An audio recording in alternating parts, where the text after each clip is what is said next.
Welcome to the Nonprofit Exchange Podcast. Stories by leaders for leaders to help you raise the bar on your own excellence, to release the potential inside of you. Now, here's today's podcast. It's Tuesday at 2 Eastern, and it's the Nonprofit Exchange, Hubaloo. We're here for episode 317, and we have great people sharing wonderful stuff, things that we need to know as nonprofit leaders. And today is different than any of the ones we've had before. So sit down, get your notepad. There'll be some things that you'll want to copy, and you can come back to this page and watch it, listen to it, and you can download it on your smartphone. The THE Nonprofit Exchange is the name of the podcast, and it's thenonprofitexchange.org to find what it's all about and to find a link to all of those episodes. But right now, today, so Gauri, how do you pronounce your last name? Manglik? Manglik. Manglik. So Gauri is my guest today. So tell people a little bit about you and your background and your passion for this work that you do. Sure, yeah. So I run a company now called Instrumental. It's an end-to-end institutional fundraising platform for nonprofits. We help with everything from prospecting, discovery, research, tracking, management of grants, collaboration, reporting, like everything in one place. We work with over 2,000 organizations. When folks use us, they save 3 hours a week, and they're able to get out 78% more applications per year. So we're seeing incredible impact. But I originally didn't come from this space. I came from the product and tech world. I studied computer science. I started a company out of school that was in a very different space, and it was a mobile app back when that was a big thing, when apps were first starting to become a whole thing, and everyone was excited to download them. Not so much anymore, but I started a company out of school. We worked on it for a couple of years. We were acquired by Airbnb, and so I worked at Airbnb as a product manager. And then I got connected to my co-founders who were from the space. They had both worked in philanthropy, they had both worked in academia, and they had seen the problems of grant seekers and thought that the tools that were out there were really insufficient. And so I joined them as the product and tech person to help bring their ideas to life. And really what was motivating to me was this idea that I could see, I was working with like the best product and design talent at Airbnb, and I could really see all the great experiences we were able to build. And then when I looked at the specific problem that my two co-founders were having and wanting to solve for, and looking at the tools that were in the market, I felt like we could definitely build something that was easier to use, build something that really truly solved the problem of inefficiency and how much manual work it takes to find good fit funders, and then all of the kind of manual work it takes to stay organized and streamlined.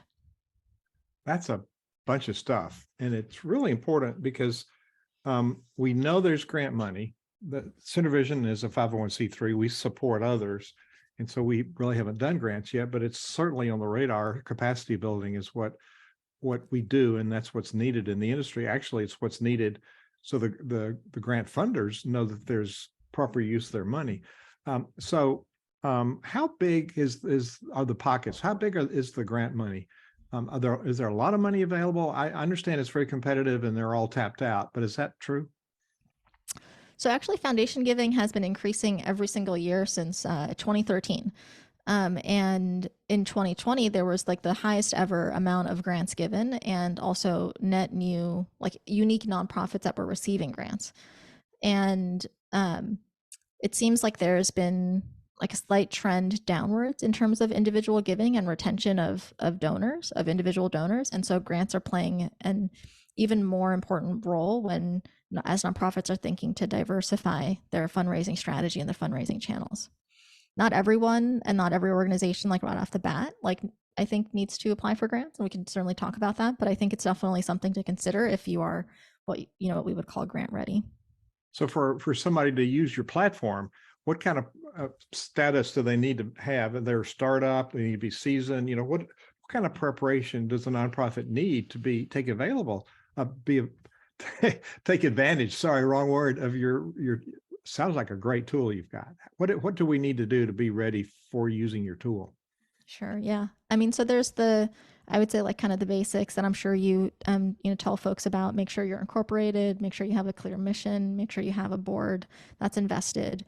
um, I think that the kind of going beyond that, the most important thing to remember, and it's always helpful to think from the funder's perspective so you can really empathize with them and use that to inform your strategy, is that institutional funders, grant funders, tend to be more risk averse because they tend to give out larger sums of money. This is like a professional organization trying to give out money versus like me giving out money, so they have more a process. And because of that, they have a higher bar. They're going to ask you to clear a higher bar in terms of demonstrating a track record of some sort of success. It doesn't need to be 10 years of operating at a huge budget. Obviously that would be then impossible for any organization to ever get their first grant, but some sort of way that you can show the funder that if they fund you for this program, that you can point to some sort of history in the past of some sort of minimum viable program where you can show that you are going to be a good steward of that money and like demonstrate impact.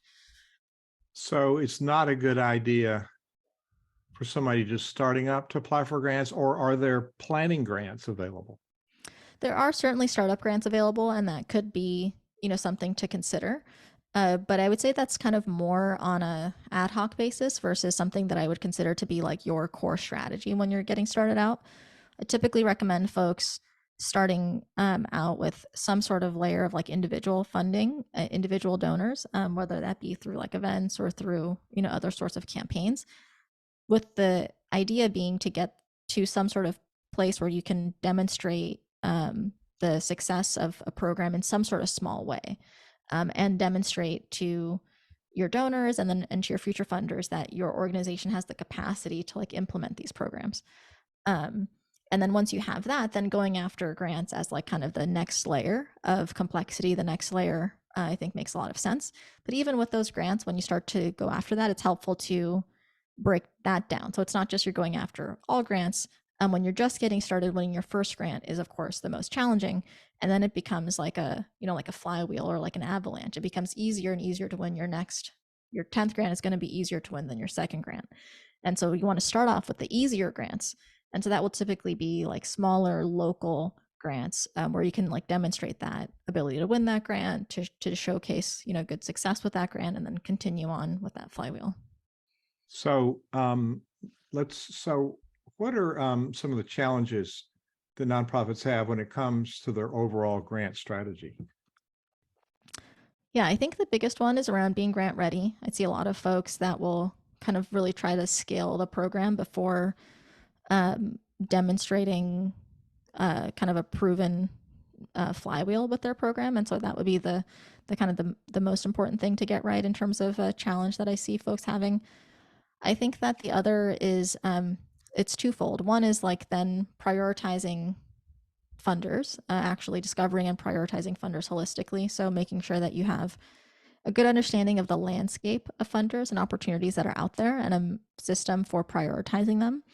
Oftentimes I see folks that will be maybe a bit too excited when, especially in the beginning, and then over time you start to become a bit more skeptical, right? You're really looking for a high bar to clear to understand if this, to feel like this funder is going to be a good use of your time. You're going to want to make sure there's like very clear mission alignment, that you're able to see that this funder gives to organizations that are similar to yours, and feel like there's a true fit before deciding to spend your time there. Yeah, yeah, because the title for this show is how to find the best fit grant funders, more of them that fit. So talk more about the fit for grant funding, because we think something's important doesn't mean we can apply to every grant maker because they have specific goals, right? How do we check for alignment? Sure. Yeah, there's two buckets at a high level that I talk about. So one of them is their explicit preferences. So what do they literally say on their website? What do they say are their their preferences? What do they say are their eligibility criteria? Who do they say they're funding? And that's really important. You have to make sure that from an explicit perspective you check all the boxes. That tends to be a bit more straightforward, but does you do get better at it over time, where you can start to like read between the lines, and as you um, get more practice at that. But then the other component is the funder's implicit preferences. So it's the stuff that maybe they don't know how to state explicitly or don't want to state explicitly, which is usually more common and easily available to find with private funders, because they need to report on their 990 tax filings each year who they have funded in the past, which when mined properly and kind of aggregated properly, can give you a gold mine of information about the funder's implicit preferences. So here you can find things like, the whole list of organizations they funded in the past. And so you can look to those specific organizations and see, like, are you similar to them in terms of mission, in terms of the geography, in terms of like the purpose that this grant was for. If you're only looking for capital grants and this funder never funds capital grants, that's something you can see on you might be able to see on their 990 data. The other thing you can see are like trends if you use tools like Instrumental that kind of aggregate it. So you can see, like, on average, what is the median grant size for your category of nonprofit. And that will give you a sense of like how aligned this funder is. And then one of the most important things is, how open is this funder to new grantees versus repeat grantees? And so like that will create a potentially big difference in your strategy. If a funder really gives to new grantees very frequently, then that might bubble that funder to the top of your list. Whereas if a funder mostly gives to repeat grantees, then that you might want to pursue a more relationship driven approach, and you probably don't want to just apply cold, and that maybe shouldn't be the first funder that you approach unless you have an introduction that can bridge that gap for you. So Instrumental is your website, and you're listening to the podcast, you can go to the nonprofitexchange.org and see the video. But on there, if they go to Instrumental, let's just talk about what people find when they go here. Sure. Yeah. So we have a trial that you can try us out totally for free, risk free. When you sign up, what you'll be asked to do is set up your first project. And that's right away like a very different kind of concept than you'll find on other tools. Excuse me. And a project is kind of like a workspace, and it will map to different funding areas at your organization. So let's say that you're an environmental organization and you have an environmental education program. You might set up your first project called environmental education, and you'll fill out information about that program in terms of the keywords, in terms of the types of funding you're looking for, in terms of the kind of general size of the amounts, in terms of where the program is taking place. And Instrumental will then match you to open opportunities, like open RFPs, as well as funders that may not be open today, but may have given to organizations that are similar to yours. So they may not have a website, they might be invite only, and so you can also consider those. You have all of that information in a kind of like an inbox where you can easily go through our matches, and then you have a tracker where you can track and manage both the grants that you are matched to on Instrumental that you think are a good fit, as well as grants that you might have outside of your Instrumental in a spreadsheet, most commonly, that you can then bring into Instrumental and track everything in one place. So am I hearing that you can do this instead of spending hours and hours and days doing research on one at a time? Yeah, we just ran a survey actually and found that, like, on a per grant basis, folks are saying that they're saving, it takes 3 hours less per grant or per funder to find a good fit funder. So like on average, if you spread that over like 100 funders, that's like quite a lot of time that folks are saving. Especially you're paying a grant writer 80, 90, 100, $150 an hour. That's significant savings. So is what you said, who we serve, nonprofits, grant writing consultants. Okay. And then how many, you have a database of funders. Mm-hmm. It's more than 100. How large is the database, just approximately? Yeah, so there's two ways to think about it. So on the funder side, if you think about like kind of private foundations, we have all of them. So that's like over 100,000, whatever's available that the IRS, all of the available funders, we have those in our system. When it comes to active opportunities, so these are like active RFPs that we find out through funder websites. We're the most comprehensive data set of those active RFPs for nonprofits, and we have over 12,000 of those. Oh, this is a gold mine. Let's stop keeping it a secret. So now you're so purposeful in this. It's just an inspiration to listen to, and you're very knowledgeable. So what are some of the most interesting trends you see from funders that you think would help nonprofits identify the best fit in those funders for them? Yeah, I think that some of the things like mentioned around like kind of what the funder states on their website in terms of like the 990 data. I think in terms of other things to understand from if you're trying to understand fit, one of the biggest things, and I think one of the things that some nonprofits may not understand when they're starting to go after grant funders is actually like really understanding if you have an into some sort of warm connection at the funder, at the foundation. Oftentimes foundations can be pretty similar to like major donors, and so you'd want to really approach it from a relationship building standpoint. And so usually on the 990 you can find some contact information. Of course you can try to find that on the website as well. And my typical guidance there is to obviously mine your network, your board, see if they have any connections to funders that you think might be interesting.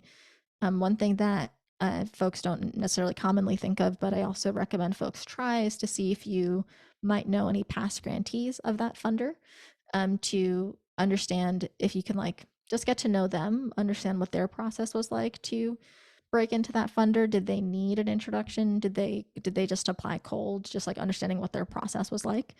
And then if you're able to build a good rapport with that recipient, it's possible that they might feel comfortable also making that introduction for you to that funder.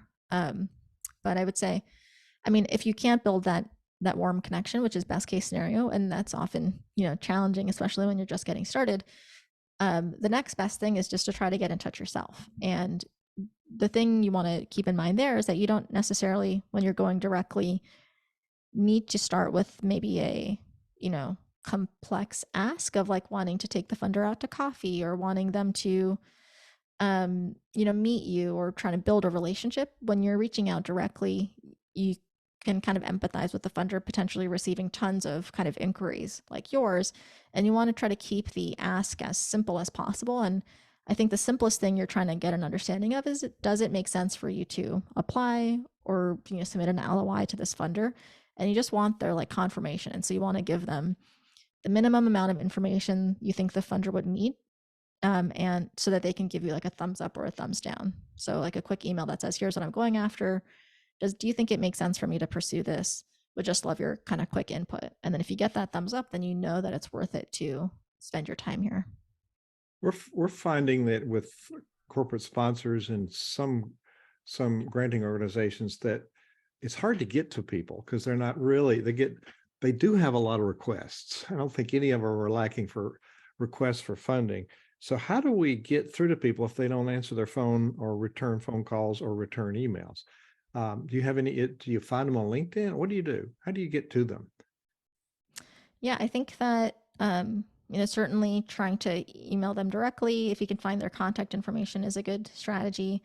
I think the LinkedIn is also a good strategy, but with all of these channels, it's important to remember that the quality of your message is also important. If you want to not just like send a message, you want to send a message that is like very impactful, that makes the funder say, oh yeah, I really want this nonprofit to apply and be in my Rolodex.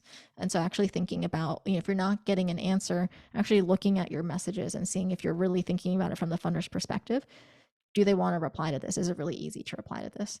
And then, again, if that's not working in terms of getting a direct reply, then I would try to see if there's ways to get in contact with them indirectly, through your network, through your board, through grantees, through events that are happening in your community, that sort of thing. So I was working with an organization, it was an educational organization that actually connected with a private foundation that had funded them before and had a verbal okay to present a project, which was an out of the education, a group that was going to be for collaboration and for the area nonprofits. but they were turned down. It was in the 70,000 range. They were turned down, even though the funder said it was a good plan that they would support. They were turned down because the requesting organization did not invest any into the project. So is there having skin in the game, having built the infrastructure, creating the system, what kind of investment do we need to have for the funder to treat it seriously? That's a great question. Um, I mean, if you think about it from the funder's perspective, like $70,000 is a big amount, and I think what they're looking for is to try to mitigate risk as much as possible. So having some investment on your end, or some sort of way that you've been able to demonstrate success with that type of project, or even that project in the past, is going to be very helpful. I think that, in terms of other ways that you might demonstrate your investment is, and we were talking about this earlier, is actually collaborating with partners, and actually going out and finding those partners and having those partners also have a stake in supporting you. So let's just do some, for instance, I don't think most nonprofits understand what collaboration is. It's not that they did a golf tournament together. That's just an event cooperation. It's a cooperative event, but collaboration means creating and implementing programs together. And it doesn't necessarily mean only nonprofit to nonprofit, because nonprofit could collaborate with business and government and education, churches. So there are multiple kinds of collaboration. So talk about what collaboration needs to look like, and then how does that look to the funder? You talked about explicit and implicit. So is that an explicit piece, or is it both? I think that as much as it can be made explicit, the better. And I think that, again, this is kind of a tool that I have mentioned a couple of times, but I think is really helpful, is like, again, if you think about like what the funder cares about, and you think about from the funder's perspective, they care about mitigating risk from their end. They care about maximizing their impact. One of the things that we hear funders say all the time is that they get so many applications, they wish they could fund them all, but they just can't. And so from their perspective, if they can be in a situation where they feel like they're funding multiple organizations kind of in one go, that can feel like a bigger win for the funder. And you can stand out, from the rest of the pack by being able to work with multiple partners. And I think the way that I would think about collaborating is in the additional kind of impact that you'd be able to have with that program. So, you know, if you're going to be able to collaborate with another organization and actually be able to demonstrate that you can do more than you were able to do alone, that's directionally like where I would encourage folks to go. So you mentioned impact. So we tend to talk about activity, and it's very different than the results, which would be the impact of the grant maker. Well, it's the return on their investment, which is the impact of the work, correct? Yeah. Mm-hmm. So it's any tips on thinking about, we haven't done it yet, but we know what's going to happen, or we project what's going to happen. And that's what the funder wants to see, is the impact of their funds, right? Yeah, exactly. And I think that's why a lot of grant applications will have kind of an evaluation plan, and a sustainability plan, but certainly that evaluation plan to like actually make sure that you're thinking about how you're going to be measuring the success of that program. And like that is an especially important part of that proposal. So your software helps people find, and do you apply through the software, or do you apply separately? Is it done in the software, or do we go on their website and fill it out there? Yeah, you don't apply on Instrumental today, but we have a link kind of directly to the portal typically, or the place on the funder's website where they have directions on how to apply, and you'll apply there. So are there any secrets, that you talked about, the implicit and explicit? So sometimes nonprofits are turned down for grants and they don't really know why. Do you have any tips on trying to figure out why the person didn't get the grant? Yeah, and I think that's a really important part of the process that that nonprofits will sometimes overlook. Sometimes there can be really valuable information in the grants that you weren't awarded, especially if you did a great job in building a case for yourself around why you thought this funder was a good fit for you. And if you find that, you weren't awarded that, it's worth it to try to get that feedback from the funder to understand why and build that into your process. That kind of feedback loop is really important. And in terms of how to get that information from the funder, I mean, obviously you can try to reach out, ask the funder for information. I think that's step one. Sometimes people don't do that, even though it sounds, quite obvious, but that's definitely something that I would try. And again, I would try to make it really easy for them to try to understand, just you're trying to get some like basic information on what caused this funder to not consider your application to stand out. And then if you're not able to get in touch with that funder, I might try to find a grant consultant who has worked in that space for some time and have them review your proposal and review that, that match that you thought was a good match and give you their take on, what caused that proposal to not stand out. So you have two who it's for listed. One is the nonprofits themselves, and one would be a consultant. So that would be somebody that's working as for hire for the nonprofit to get them funding. Is that right? Yep, that's right. Okay. So what do some of the most successful nonprofits you talk to do when it comes to mission matching and identifying good fit grant opportunities? That seems to be the biggest problem is nonprofits apply for things that aren't really a good match. So what are some of the best practices in clarifying that? Yeah, I think that the most important thing is to number one, make sure you're looking at the full landscape of funders and opportunities, because if you're not prioritizing against the full list, then you're always going to be at a disadvantage. So if you just get something that comes across your desk and you're just looking at that individually, that is not as great as being able to look at that in context of all of your other opportunities that are out there. Because maybe this is from a match perspective, like a B plus, and you're like, seems pretty good. But spending time on that versus an A plus match that you haven't found yet is going to be a big cost to you. So making sure that you have some sort of system or tool where you feel confident that you've seen the full landscape of opportunities. Then, from a match perspective, kind of we talked about a number of things, looking at those implicit preferences, explicit preferences, and really, I think from a mindset perspective, getting to a place where you don't feel like it's a stretch, where you feel like there's kind of a clear alignment between what that funder cares about and what your programs and what your organization is trying to solve for. Um, and then, in terms of, that third piece, I would say it's like really to build on top of how to figure out if there's a match is to see if you can build a relationship or get some sort of connection from the funder to see if they agree. It's not just like you thinking that there's a good match, that they agree that there's a good match. Those would be some things that I would consider. That's good. So the getting the grant is part of it. The other part is reporting on the grant. Any advice when people get the money on how to make sure they're collecting the data so they don't have to do a lot of work at the back end going and finding it? Yeah, I think that sometimes, especially when you're getting started, that can be overlooked. I think it's important as much as possible when you're submitting the grant and you're kind of stating what you're going to be using the funds for and what the program, is going to, how it's going to be designed, that you're working in collaboration very closely with the rest of your team to make sure that they are on the same page and you have kind of a plan for how you're going to be collecting that information after the fact. And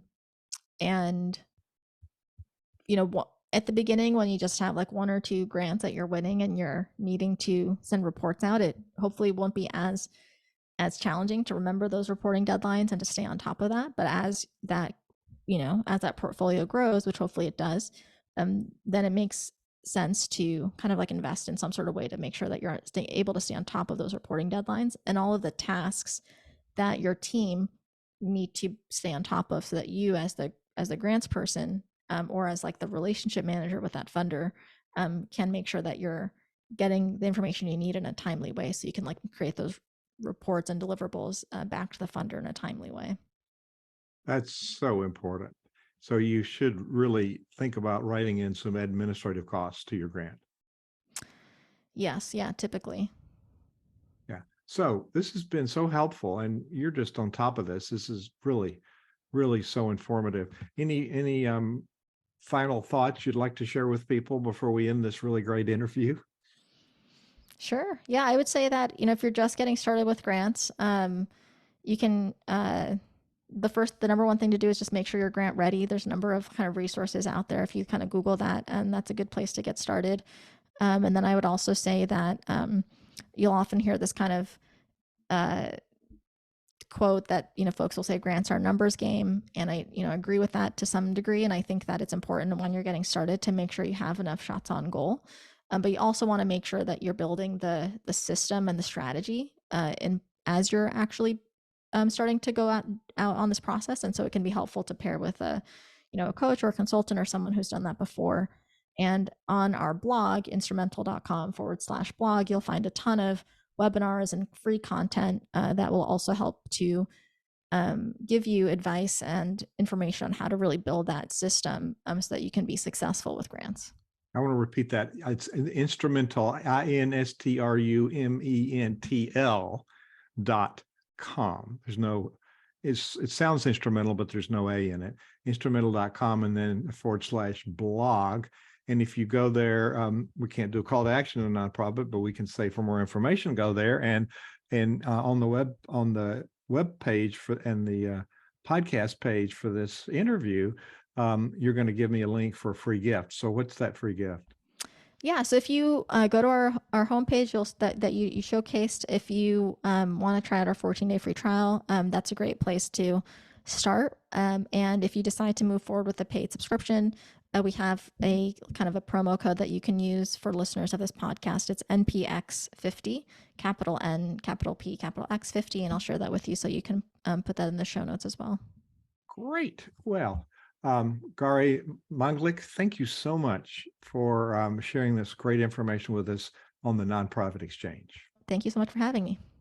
Thank you for watching the Nonprofit Exchange.